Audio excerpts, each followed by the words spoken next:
You're alive. Good evening. Welcome to the Government Operations Committee. It's Monday, July 21st. It is 5:36.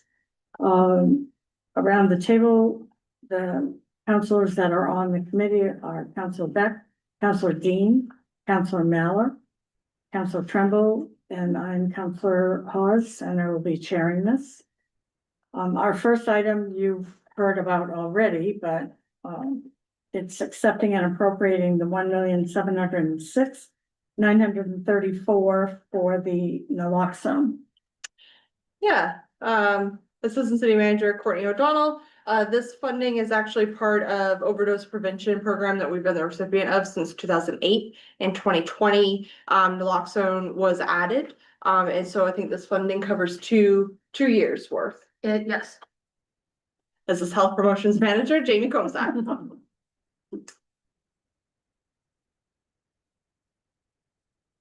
Questions, comments? Google, Move we recommend the council approve. second.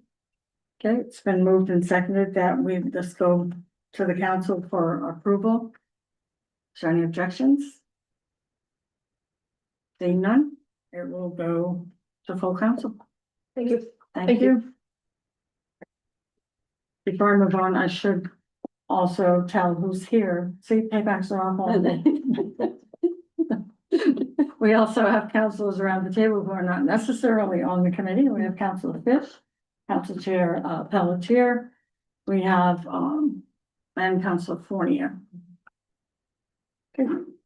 The next item is also a referral for accepting and appropriating $160,045 in funds from Maine Department of Public Safety of the State Fire Marshal for Public Safety Wellness Program. Yeah, this item is actually for both police and fire to submit an application for a health wellness reimbursement pilot program for both police and fire.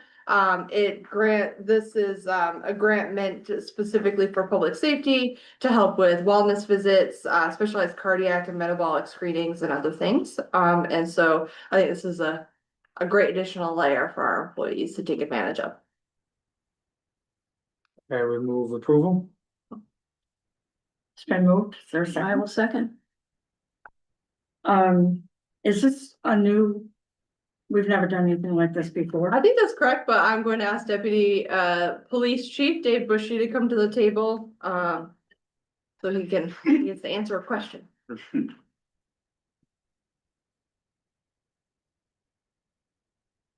Good evening, Dave Bushy, Deputy Chief. Yes, it is a new program. I think that was the question, if this was a new program. It's a pilot that was presented by the Department of Public Safety. So we were fortunate enough to be identified as one of the agencies selected. I really just wondered if we've done it before. It's a great idea. I think it's gonna be of value to the employees. Council Trumbull? Yeah, Dave, I think MMA had worked with the state on coming up with a program like this. This sounds like it's on cardiac issues. I thought there was one that specific to mental health issues for public first responders. Is there another program out there that's new for mental health issues? Yeah, that's called, I believe, Serve Strong through MMA. Right, Yeah, so we participating in that as well, you know? it is an additional resource. Yes, it functions differently than this grant, though. This is more for cardiac. Yeah, Yeah, all right, This is, we learned about it through Maine Municipal Association as well. Right. well, that's great. thanks. Okay. Well, it's a good choice to be cardiac. I mean, there is a lot of younger people being affected with cardiac issues. Thanks. Right. Next, we have the discussion to amend our standing committees of council to reestablish the airport committee. We started this discussion at one of the last meetings. Yeah, and so in light of that, it was put on this tonight's committee agenda. I did include some historical information for council and the members of the public. In that the airport committee has come and gone over the years. In fact, it has gone on and off from BNED a couple of times now. And I had looked back through the paperwork just to double check. It looks like in 2023, when the airport committee was disbanded again, and assigned those responsibilities to the Business and Economic Development Committee, that the intent is that that committee would be responsible for all the oversight of, or the oversight for all development, excuse me, within the city, as both CNED and airport work closely together with Van Air. Yeah, I think it also might have had to do with scheduling as well, in that the number of night meetings was a lot. And so at the same time that the airport committee was disbanded, the government operations committee meeting went to once a month as well. With that said, I also included information from Airport Director Jose Saavedra, who also put together some information for you all in terms of like what other airports are doing and what their structures look like for your consideration as well. And so really, I think this is an opportunity for the committee to decide if this is something that you guys want to move forward. If so, then it would require an ordinance change, so it would require 2 readings to the process.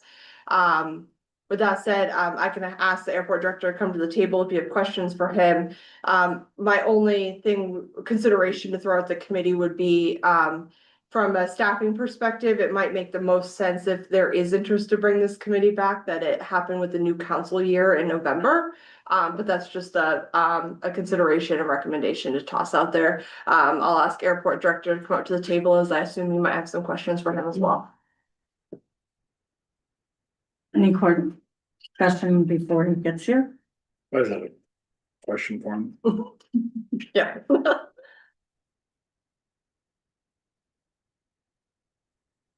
As a surveyor, airport director. I believe there's a question in waiting for you. Sure, I mean, I guess I'm looking for a bottom line is, does having a separate airport committee, does it improve things for the airport? Is the airport better served by having that versus the current structure? Well, I think that it all depends on what the objectives are. That's kind of the underlying, right? What is it that the council would like to accomplish with the committee, right? Is it a communications? Is it a expedition of certain projects? What exactly is it that the objective of the committee is, right? Because at the end of the day, there's still processes in place that are citywide that still need to be followed through, whether it's on the procurement side or on any other processes that need to be followed. So that's the kind of the, depending on what the objectives are.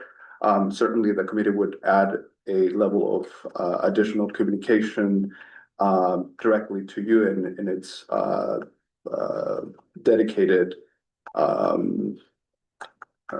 platform. But understanding that, again, everything else, the processes remain in place that are across different city departments. Yeah, the reporting would only, instead of it going through BNED, instead would have its own committee, but the way we function or operate internally would remain the same.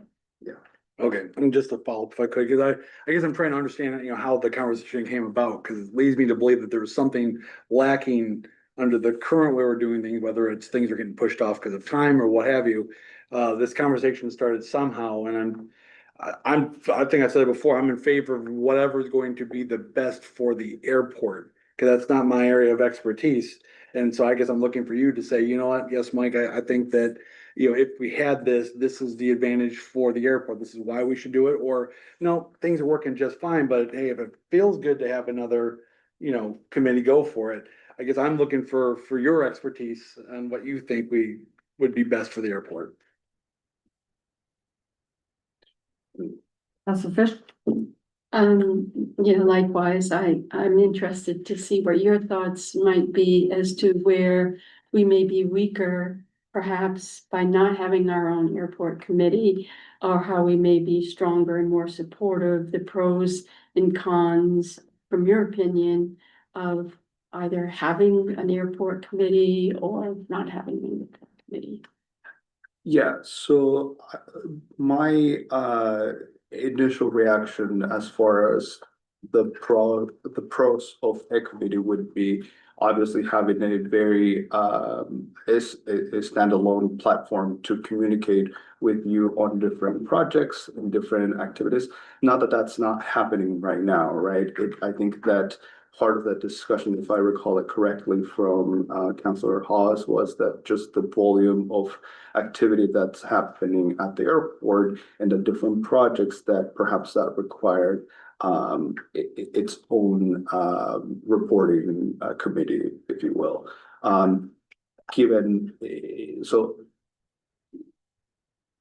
I would put it back on the council and the committee at large, as far as, do you feel like you're getting sufficient information or enough from the airport? And that is something that I could adjust on my end, whether it's a standing airport director's report in the business and economic development that recurs at every bi-weekly meeting, and then that would see if that would suffice, or if there's anything else that we can work with in the current structure to perhaps adjust it and make a more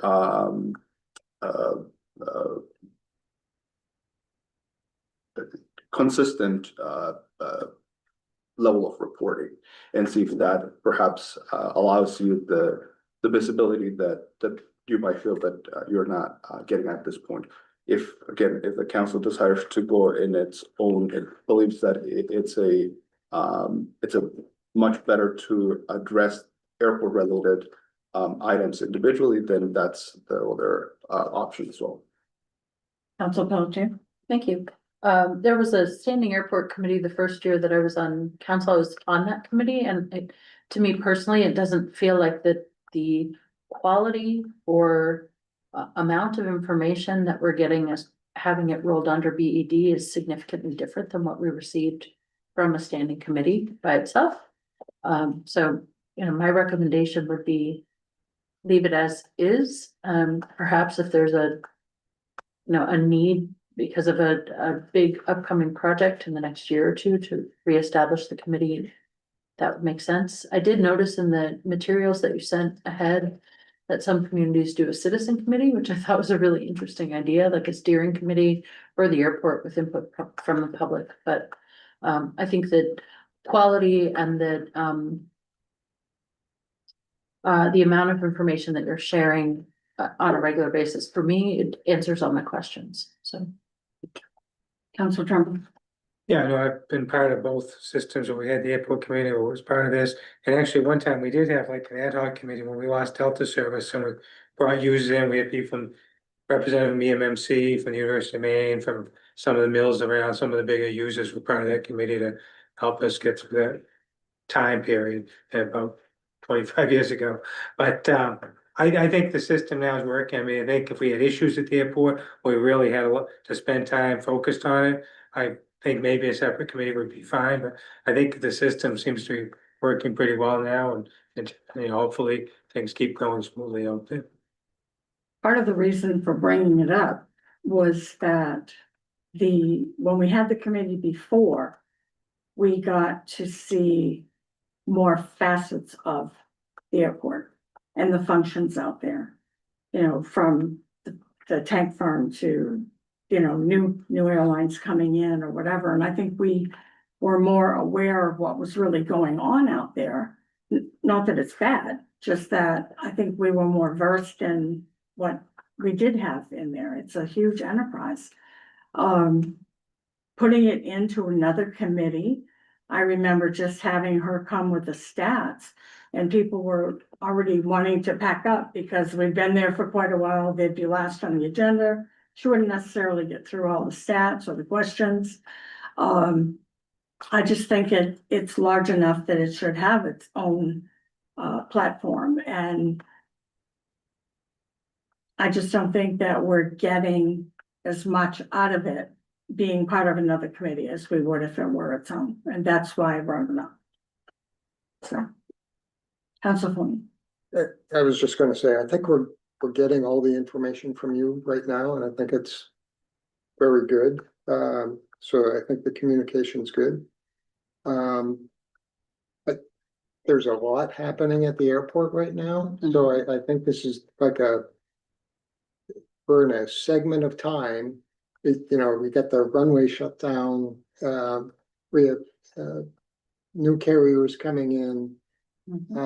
There's just a lot going on right now. I mean, if that continues to expand, maybe we should have a separate standalone committee, but I think we're getting all the information that we need in order to move forward at this point. I know I'm kind of waffling because the other night I was kind of ambivalent, but I've given it a little bit of more thought and we're getting, like I said, all the information I think we need right now. If I could add one more thing, is that I think, obviously, things have changed over the last 2 years that I've been leading the airport. Obviously, it was one of the things that I adjusted was the format in which the airport director's report was presented to you and added a little bit of different components to it. If my objective with that was again to try to provide additional information and both on the operational side of things that are happening, projects that are occurring, but I also wanted to utilize this tool to help you better understand some of the regulatory contours that surround the airport. And so if that is something that if that's the right vehicle that the council finds useful to convey that information, I'm happy to continue to build off of that and perhaps keep a sort of a running tally of different subjects or topics that the committee and the council would like to learn or hear further, and then build that into my report, and then sort of do the first portion that focuses on the operational side of what's happening at the airport, projects and things like that, and then the second part that looks like more of a educational portion, if that's a viable option. Something to consider might be you do your report, if it's not gonna move, you do your report as you're doing it. But then quarterly, you're given a nice chunk of time, either on another night or whatever, to do your update. And that's where you really could shine with what's going on out there and give everybody much more information. Because it's just not gonna happen with B&ED going with all the things they've got going. It takes a while to get through that meeting. And I just didn't think you should get shoved to the side as the largest enterprise fund. Council Trumbull? I think I like that plan, but again, I think part of the issue with what we get from information isn't whether we have an airport committee or not. It's just, I think being, a year and a half, you don't know what we historically got for information, so it's hard. One thing I think we haven't gotten as much as we should have is reports on the investment fund out there. We have a huge investment account. I think at least annually, the firm that handles that should be making a presentation to the airport committee about its performance and the historical performance of it. I mean, isn't it in the $20 million range right now? A little bit under that, but A little bit, it was usually around 17 or 18 a few years ago, so it was open and grown. I know with the runway work, you might have to use it. Council Bella, do you have anything? You've been quiet. No, I wasn't here when you had the committee. I like the idea of an airport committee, but it's up to the majority. Councilor Dean? I just wanted to say that I don't think this reflects at all on your presentation. I think everyone's been very impressed with everything you've brought forward, so I hope you don't take it personally. But I wondered, do you find a benefit working with Ann on this? I mean, is it more of a benefit for you to have that support rather than a separate committee? so I think that there's a tremendous benefit of working closely with the business and economic development team, because at the end of the day, the airport as a community resource is an economic engine, right? And so there's a tremendous amount of activity that is happening at the airport, and it also runs goes hand in hand with economic development. So there's a significant amount of benefit. I think that whether it's the airport reporting structure stays under B&ED or it goes on a separate committee, the relationship that we built will certainly continue. I think that there's certainly a lot of work that has been done together, and I think that the relationship is it's only growing, right? Because of the mutual work that we do through Ban Air, through Innovation Center, and a number of other similar arrangements that we have.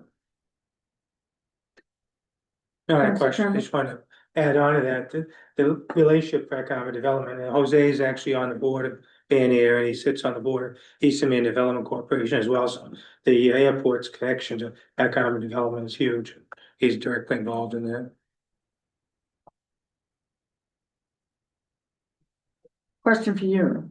If this is not gonna be moved to its own, and we wanted to take advantage of the quarterly update on his own, Mhm. is there anything that says he can't come into another time slot to give the update? I mean, I think there's lots of room with scheduling. I think perhaps what I'm hearing is sometimes it might be nice if his reports are actually first on the BNED agenda to make sure that he has the time and attention of that committee right off the bat. And I think that if he was first, at least quarterly, with those more extensive reports, even if there were other items, that would still be given precedence because it would be high on the agenda, which is certainly something that we can work to do. Absolutely. Cause I think I'm hearing that there's not really interest in moving it to its own. Which, to be fair, the council can revisit this at a later date if these changes don't appear to be enough. Yeah. Is that correct? Not really hearing that there's any interest in moving it.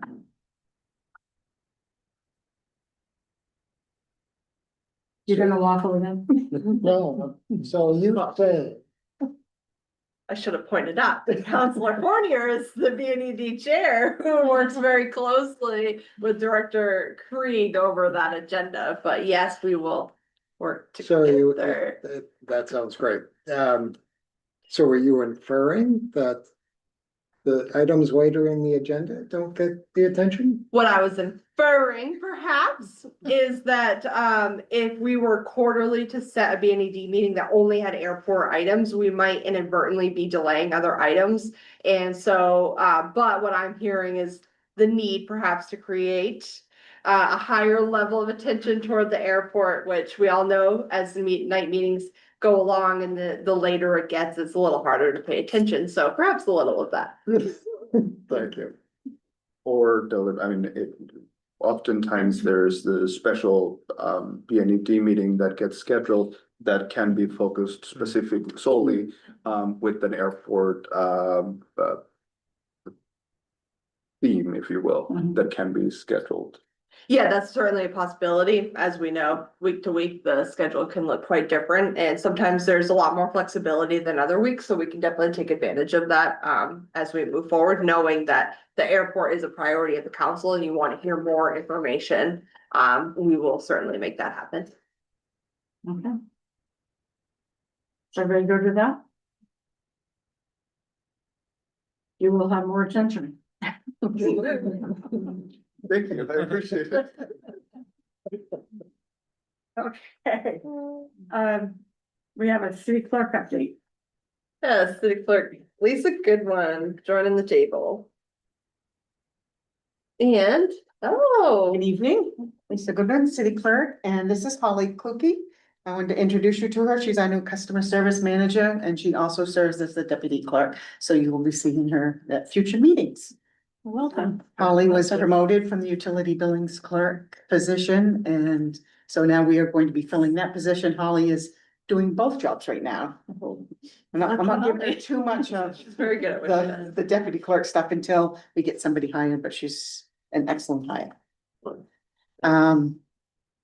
So I wanted to report on the Trio.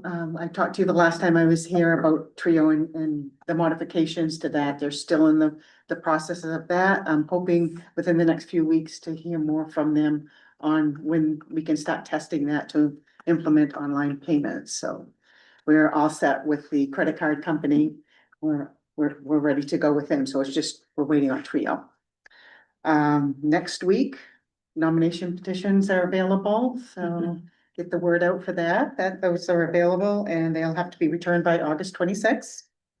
Also in August, I will start advertising for the boards and committee appointments for the upcoming year. So I'll be sending out letters to everyone that has an expiring term to let them know that either they've turned out on that committee or this is the opportunity for them to reapply. Let's see. The last thing I do want to talk to you about is the traffic in our office and the overtime that's being created because the clerks are there almost every night, at least until 4:45 or 5. It's hard on them. It's hard on their families. They can't plan. You know, everyone else is leaving at 4:30, but they have a lobby full of people. So try to alleviate some of that. I thought perhaps maybe we could try closing at 4:15 and giving them that 15 minutes to try and clear that out so that they can work a normal schedule like everybody else. So I wanted to get your feedback on how you feel about that. Council Tremble, you had your Yeah. hand up. On the schedule situation, I think we had started talking about this when we started to combine the offices and have, one-stop shopping on the first floor. I thought where there was a vision that when City Hall reopened, that maybe the first floor would have longer hours and people would have more flexible schedules. You might have some people work 8 to 4 and somebody might work, 11 to 8. So, that first floor might be open a couple nights till 7. And I don't know, has that been discussed at all? Hadn't we talked about that in the past? If I recall correctly, that was definitely brought up and we are still trying to move toward creating more flexible hours. But quite honestly, until we're back in the city hall and able to settle back in, we're a ways away from being able to accommodate later evening hours. Not to say that this conversation may not circle up in the next year or two. But even without doing that, we could still do flexible hours. If you had somebody's 8 to 4, couldn't you bring a couple, somebody in 9 to 5 and that person stays and gets things wrapped up instead of having to change the hours in the office?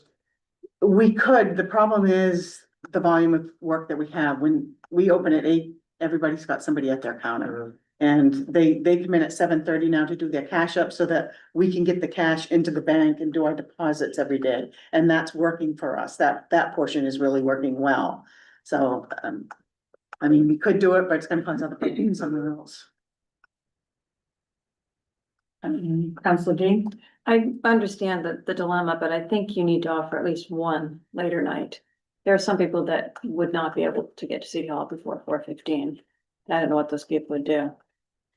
So if you could somehow work, maybe there are a couple people that would prefer to work late one night. I'd have to check with his staff. I'm not sure. And I'm sure it would take some time, but at least if there's one late night, it would be beneficial. Council Fish? I'm really concerned about overtaxing our clerks we have now and the turnover we have. And I know they're very dedicated and work very hard. And I know that we're kind of the breaking zone, sort of say. And so I'm concerned that, yeah, I think this is a good idea, maybe in the future, once we get settled and maybe once we're full staffed. And, but I think right now, maybe that, I don't know what your thoughts are about this, maybe not being the right time to suggest that.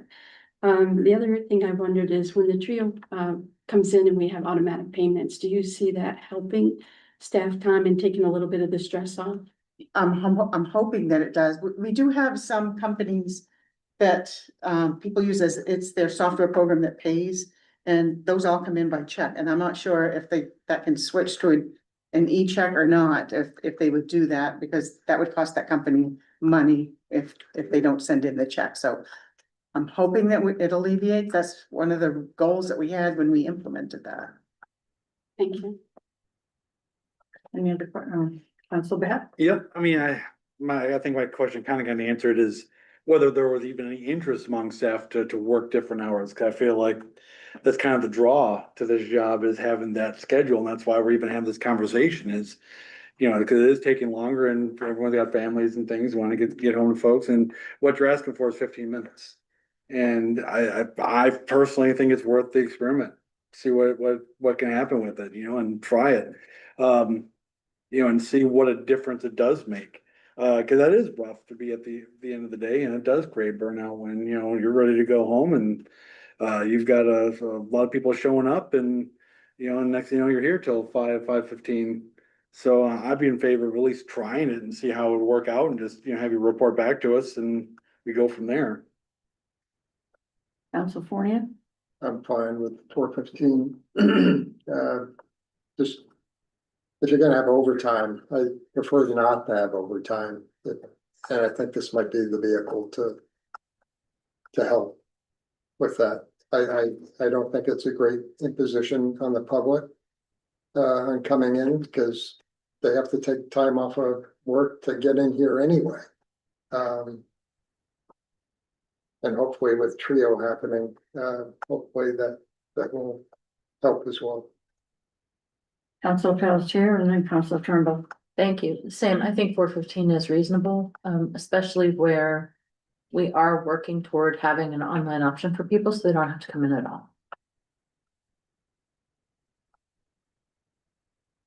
Yeah, so hopefully we can, at some point have a day or two where we're open later, but, how's that work with the new, obviously, the old city hall? You would lock the door to that office. Do you have shades that come down on the windows when you? We So you do, would, at 4:15, so if somebody's in line at 4:15, they'd be waited on. correct. Right, okay. Yeah, and we would lock that door so that no one else could come, because Which- if we don't lock the door, there's, The entry door, because Yeah. that, you'd be the only reason somebody would come into the yeah, city hall at that time. yeah. Okay. And if somebody is done at 4:15, they Right. can pull their shade Yeah. at that point, but they would still be working till 4:30. No, even if they Right, didn't have somebody in the lobby at right. 4:15, they're Right. still gonna work till 4:30. Also, that would allow, if we locked the doors at 4:15, then we would reopen them at 4:45 in time for a half-hour window prior to the, like night meetings, if you will.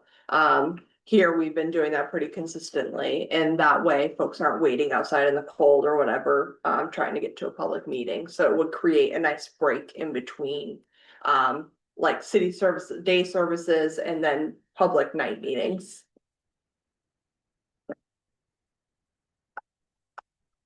But we can look at, down the road, looking at different hours. Yeah, which is still on our radar. Council Mel, do you have something? No, I think the 4:15's fine.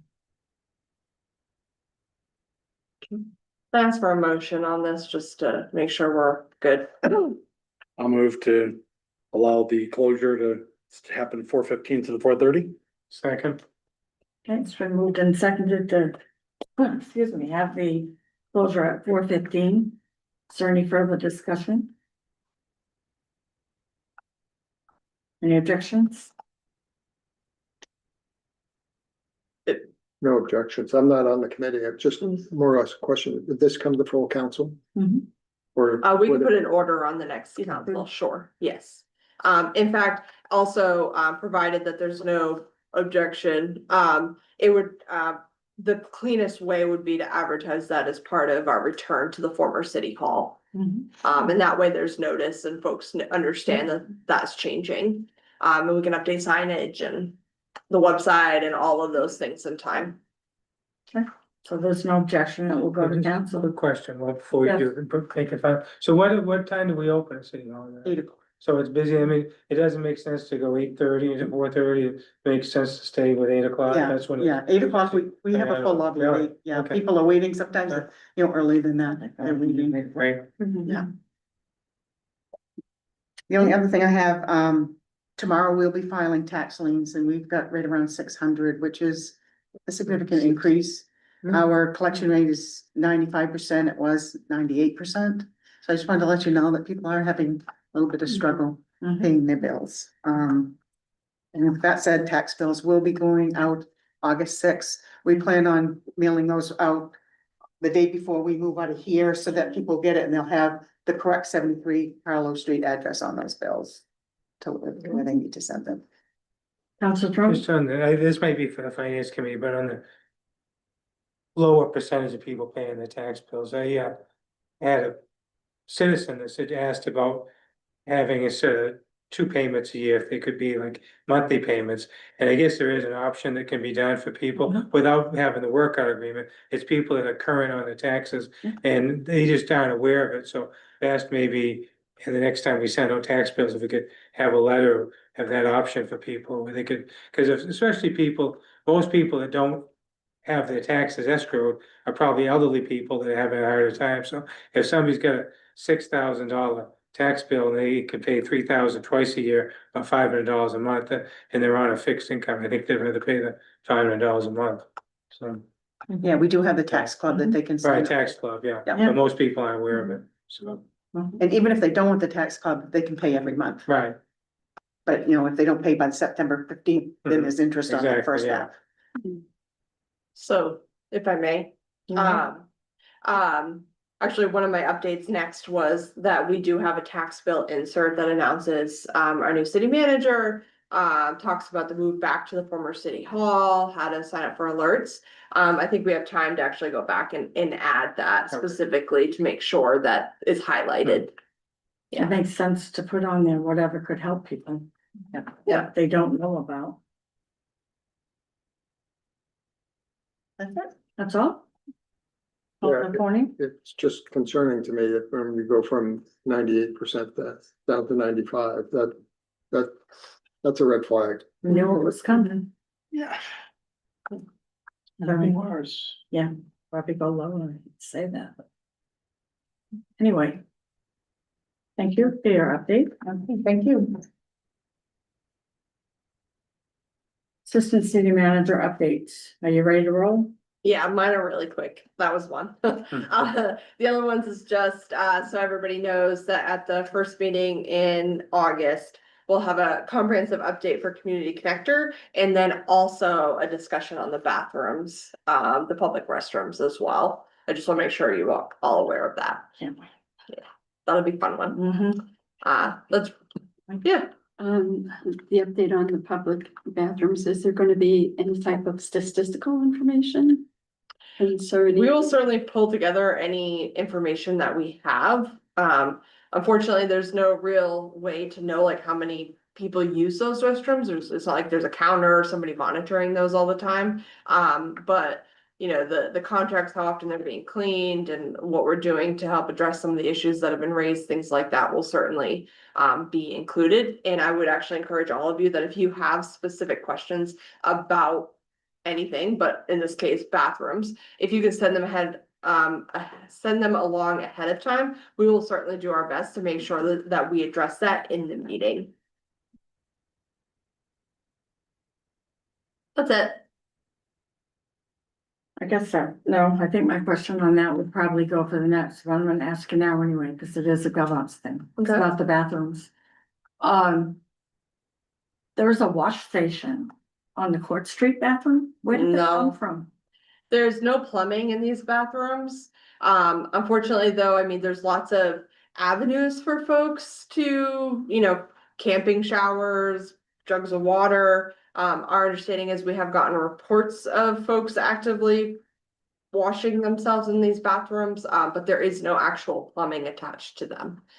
So like if they have their own, you know, jug of water, they might physically be washing themselves, but it's not a part of the bathroom itself. So they could be outside of the bathroom. Correct. Yes, that may happen. And Okay. we do, in fact, I think the city manager actually pulled staff together and will have more information in terms of what we plan to do moving forward to help mitigate things like that, to ensure that these bathrooms are available to anybody that needs to use them.